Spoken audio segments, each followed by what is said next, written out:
ദേശീയ ആയുർവേദ ദിനാചരണം സെപ്റ്റംബർ 23-ന് നടക്കും. കോഴിക്കോട് ടൗൺ ഹാളിൽ ജില്ലാ പഞ്ചായത്ത് പ്രസിഡന്റ് ഷീജ ശശി ഉദ്ഘാടനം ചെയ്യും.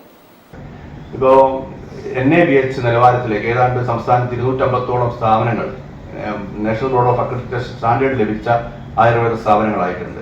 ഇപ്പോൾ കായകൽപ്പ എന്ന് പറയുന്ന അവാർഡ് കിട്ടിയിട്ടുണ്ട്. ഇപ്പോൾ സമഗ്രമായ മാറ്റം ഈ മേഖലയിൽ ഉണ്ടെന്ന് ഞാൻ ആമുഖമായി പറഞ്ഞെന്ന് മാത്രമേ ഉള്ളൂ. ദേശീയ ആയുർവേദ ദിനാചരണത്തിന്റെ മുന്നോടിയായി സെപ്റ്റംബർ 21-ന് കോഴിക്കോട് ബീച്ചിൽ ബൈക്ക് റാലി നടത്തും. Doctor Sreeju SS IRS flag off ചെയ്യും. സെപ്റ്റംബർ 23-ന് ദിനാചരണത്തിന്റെ ജില്ലാതല പരിപാടികൾ ജില്ലാ പഞ്ചായത്ത് പ്രസിഡന്റ് ഷീജ ശശി ഉദ്ഘാടനം ചെയ്യും.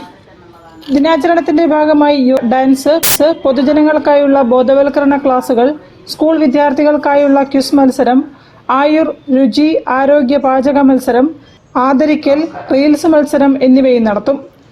പഞ്ചായത്ത് മുനിസിപ്പാലിറ്റി തലത്തിലും ദിനാഘോഷത്തോടനുബന്ധിച്ച് ബോധവൽക്കരണ ക്ലാസുകളും ഔഷധ സസ്യ പ്രദർശനവും യോഗയും സംഘടിപ്പിക്കുമെന്നും ഭാരതീയ ചികിത്സാ വകുപ്പ് കോഴിക്കോട് ജില്ലാ medical officer doctor Sini PM അറിയിച്ചു. കഴിഞ്ഞ വർഷം വരെ ധന്വന്തരി ജയന്തിയായിരുന്നു ആയുർവേദ ദിനമായി ആചരിച്ചിരുന്നത്. ധന്വന്തരി ജയന്തി ആകുമ്പോൾ ഓരോ വർഷവും ഓരോ തീയതി ആയതുകൊണ്ട് ആഘോഷിക്കാനുണ്ടാകുന്ന ബുദ്ധിമുട്ട് മൂലമാണ് ഈ വർഷം മുതൽ നമ്മൾ സെപ്റ്റംബർ 23 എന്ന തീയതിയായിട്ട് നിജപ്പെടുത്തിയിരിക്കുന്നത്. സെപ്റ്റംബർ 23-ന് ഇതിന്റെ ഒരു ജില്ലാതല ഉദ്ഘാടനം ടൗൺ ഹാളിൽ വെച്ചാണ് നടത്തുന്നത്.